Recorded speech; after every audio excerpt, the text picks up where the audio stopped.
Now we're going to get into a side case.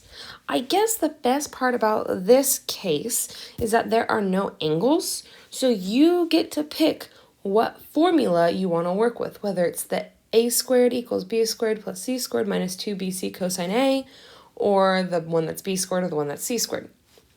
I always prefer doing the c squared just because then it's in my brain in alphabetical order. You guys may choose different ones, and when it comes to homework, that's fine. So, first things that we need to do, I'm going to go ahead and write out my law of cosines. So, c squared equals a squared plus b squared minus 2ab cosine c. And I did a capital cosine so that it doesn't, just so that it kind of shows up differently. All right, so what we're going to do is we're going to plug all these pieces in.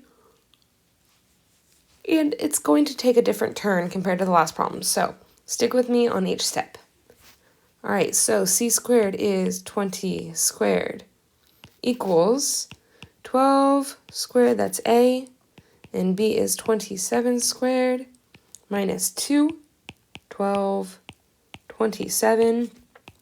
And then cosine, we don't know what it is, so that's c. That's what we're going to be solving for. So this is 400 equals 144, and 27 squared. I don't have that memorized either. I'd be impressed if you guys did. 729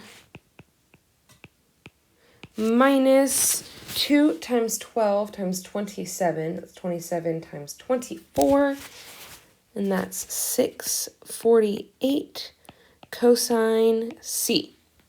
So if you notice, once again, I brought it up in the last problem, but I hope you picked up on it, is that this is all one piece, and then these are two separate pieces. We need to get cosine c by itself, so we're going to go ahead and leave this whole chunk on this right-hand side and move over the 144 and the 729, because those are not connected. I'm going to subtract both, 144 minus 729, and that is 400 minus 144. As you can see, I'm actually doing this right now. I don't have it memorized. Negative 473 equals, we still have that negative 648 cosine c. This, once again, is another piece that gets people confused, so I'm just bringing your attention to it. This is negative 648 times cosine c, so in order to get rid of that, you must divide. You are not subtracting. Okay, now we're just going to divide negative 473 by negative 648. Negatives go away, and you are left with approximately, once again, I'm rounding, positive 0.72, it's 99, so I'm just going to say it's 0.73 equals cosine c. Now, when we did law of sines, if you had sine of c, what did you have to do? Well, you had to do the inverse sine. If you look at it, now we're going to do the inverse cosine to get it by itself. So go ahead, plug in cosine to the negative 1 power times, or of 0.73, and cosine to the negative 1.73. I got 43.11 degrees. And that rounded to the nearest tenth, like it says, is 43.1 degrees. And that is our C. Now, when we get to solving the other pieces, you might want to make sure to make the connection and the fact that you hopefully will find that the angle opposite of the 27 is the largest one, and the angle opposite of the 12 is the smallest, and that 43.1 sits in the middle. So now we have an angle and all our sides. We can use, once again, the law of sines. You don't need to use the law of cosines again. The law of sines is a bit quicker, and there's a smaller margin of error as there are less steps.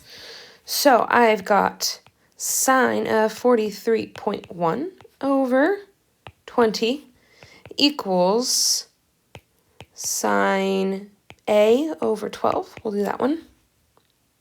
Cross multiplying, that's 12 times sine 43.1 degrees equals 20 sine A. Divide by 20.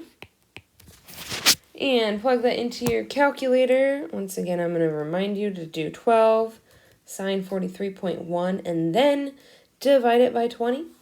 And you should get 0.40.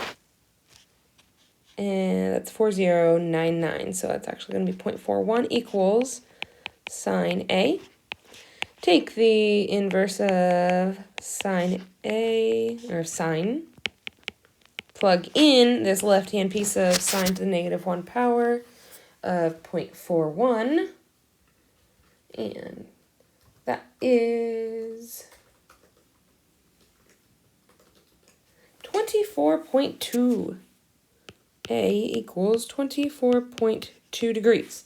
Now, if you look at that, that is smaller than C, so it looks like we are going in the right direction, 24.2.